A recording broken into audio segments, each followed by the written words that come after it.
Christopher Bell goes back-to-back. Was it a good race? And should Austin Cindric be suspended for intentionally wrecking Ty Dillon? Welcome back to Break Hard. I'm Matt. It was another rowdy day down in Austin, Texas, because the NASCAR Cup Series on the short course, the national course at Circuit of the Americas, was incredibly fun to watch. Christopher Bell goes back-to-back like he's on the cover of Lethal Weapon, if you want to quote Drake. I know he's a little touchy in the subject here, but it's a line that works out pretty well.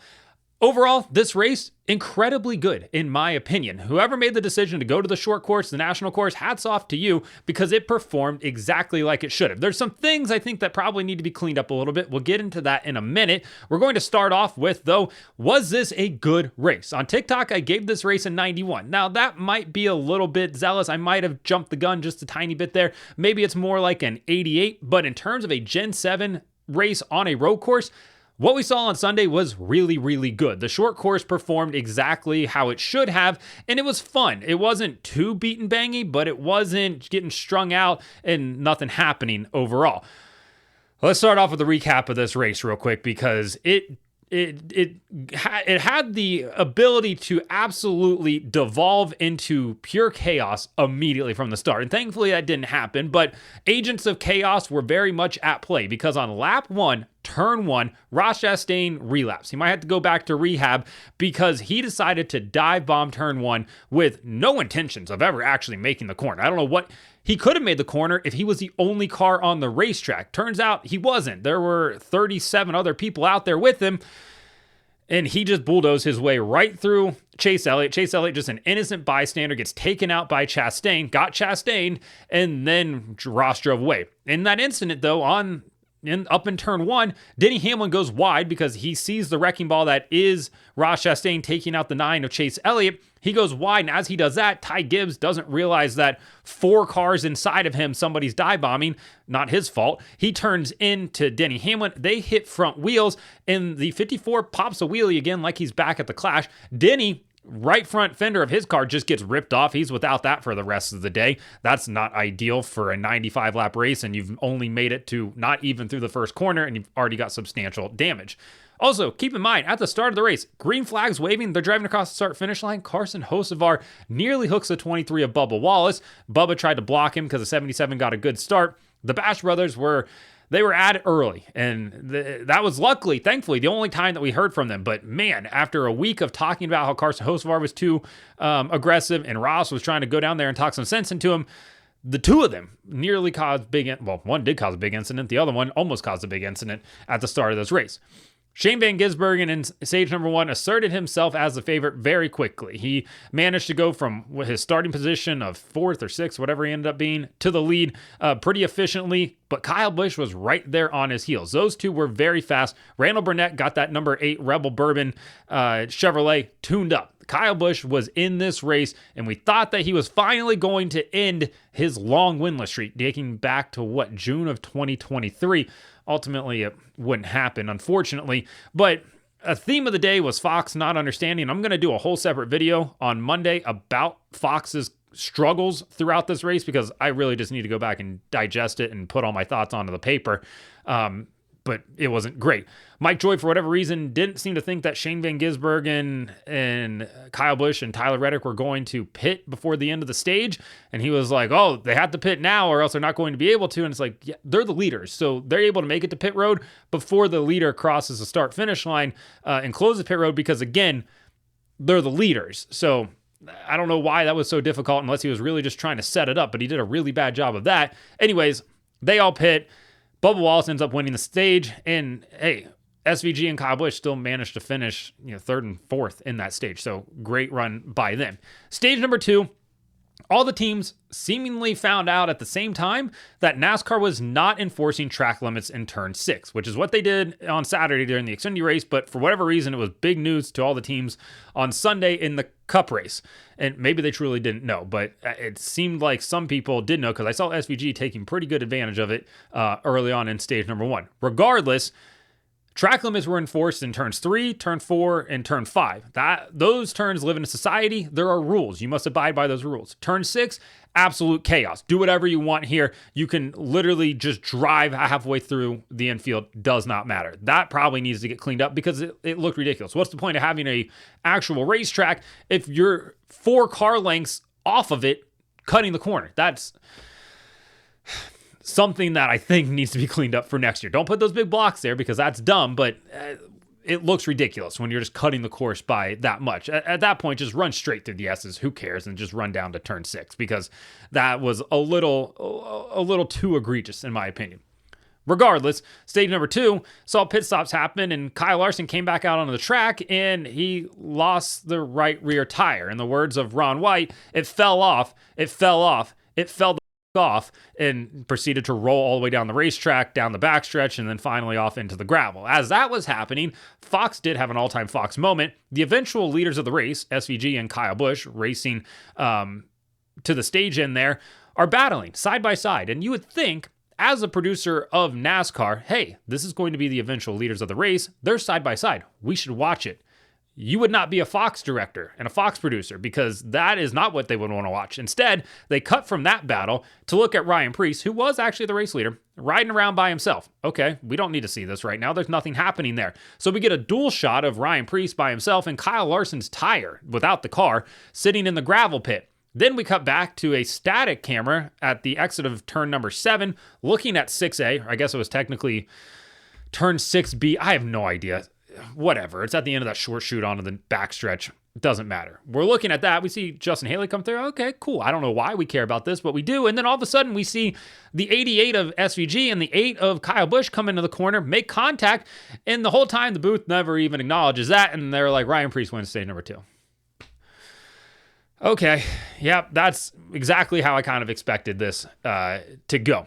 Tires were a big talking point of the day, much like they were last year as well. This track is starting to eat tires. Goodyear bought a soft tire, and it was really, really fun, but ultimately would end up being the demise of Kyle Busch in this race. In stage number 3, we had the issue of Daniel Suarez spinning out by himself in the second to last corner of the track. As he's spinning out, Connor Zilic, his teammate, tries to go wide to avoid him and just absolutely clobbers him, ending the day for both of them. An expensive day for Trackhouse's first 3 weeks have just not been ideal for them. Zilic was rebounding from a first lap flat tire and made it all the way back up into the top 15. Probably he had speed for a top 10. I was watching the speed charts and then just ends up in that incident there.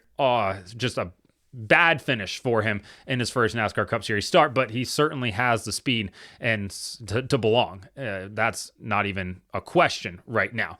And then later on in the race, we had Denny Hamlin cooks it into turn 6A, and unfortunately for Austin Dillon, he just happened to exist in that space at the same time. He gets turned by the 11 of Denny Hamlin. Now he's beached off the track there, and that brings out the caution. And ultimately, that was Kyle Busch's demise because it allowed everybody to get back, it allowed some guys to get fresher tires, and that just... If they didn't get that caution there, I think Kyle Busch probably ends up winning this race, or it's a little bit closer than what it ended up being. And then, before the end of the race, we had more Joe Gibbs Racing on Joe Gibbs Racing violence like we had on the first lap. Chase Briscoe cooked it into turn 6A and hit his teammate, Ty Gibbs, who's the grandson of the guy whose name is on the building. Not ideal there, but this is kind of typical Chase Briscoe behavior, and I'm sure he's going to get out and be like, I hate to race that way, except he continues to do it. Just maybe don't want to do it to the guy who owns the team's grandson there. Not great, but they did have speed. Shout out to him. Like, he did have pretty good speed throughout the day. Kyle Busch is leading his race in the closing laps. Christopher Bell catches him, and after what happened last year at COTA, Christopher Bell, even in his post-race, said, I was making sure I raced him clean. Kyle Busch said he appreciated that. Finally gets around Kyle, and then Kyle fades back to a P5 finish, but it was a great battle between Kyle Busch, Christopher Bell, William Byron, and Tyler Reddick. Once Busch was out of the picture, Byron did everything he could other than, hitting the 20 car of Christopher Bell to win that race.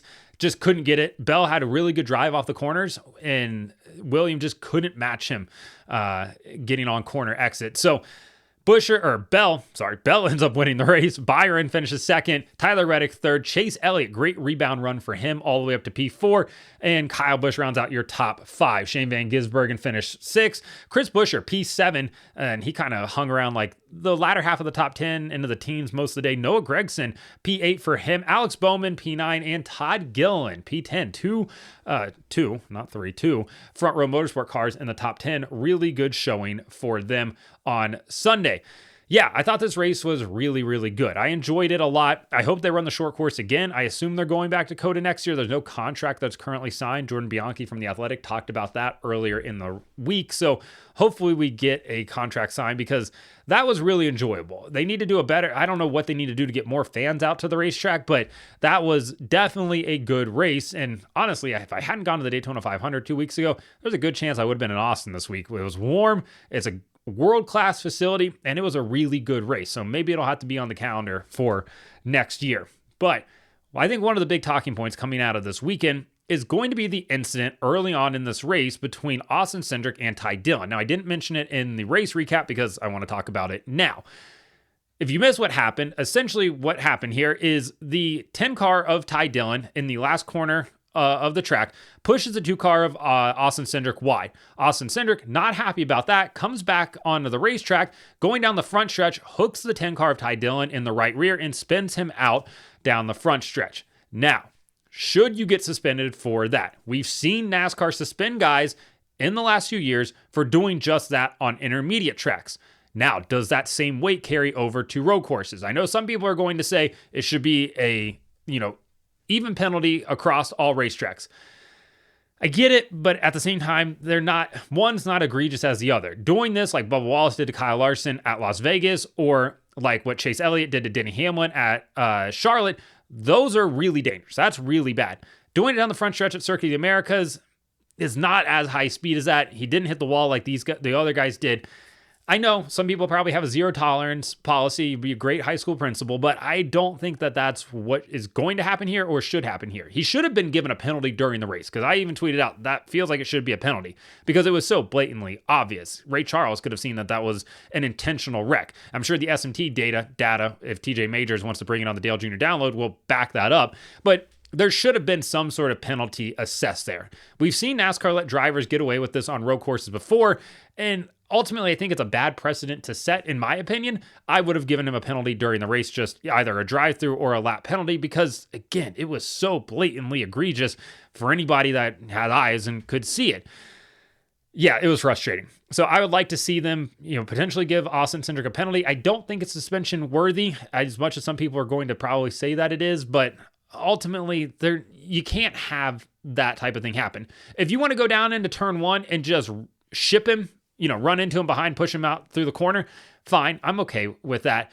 There's just something about turning a guy sideways on a straightaway that I just don't think is right. And I know it's not as fast as an intermediate track. If he still gets hit broadside, it's probably not going to do as much damage again as it did there. But it's still the fact that he intentionally wrecked him and spun him out, which isn't great. So maybe he'll get the Carson Hocevar treatment and never get suspended for doing it, even though he's a multiple offender. Austin Cindric's not a multiple offender. Carson Hocevar is in this situation. But yeah, that just didn't sit well with me, and we'll see how NASCAR responds on Tuesday. Like I said, I don't expect anything to happen out of it, but it was blatant. It was really blatant there. So overall, I really enjoyed this race. Like I said, I'll have a video out on Monday. Monday's topic is going to be all about Fox. So if you're interested in that, tune in for that and whatever other news happens, of course. But it will be the center point. It will be the leading story, front page of the paper. No paper here. Might start a newsletter up, though. If you guys think I should start a newsletter that'll probably send like Monday, Wednesday, Friday, let me know. I think I have the bandwidth to get that done. Let me know if you guys would actually want to read it. Anyways, enjoyed this race a lot. Let me know what you think. Give me your rating in the comments. Like and subscribe to the channel. Follow me on TikTok at BreakHard, Instagram, Twitter, and Facebook at BreakHardBlog.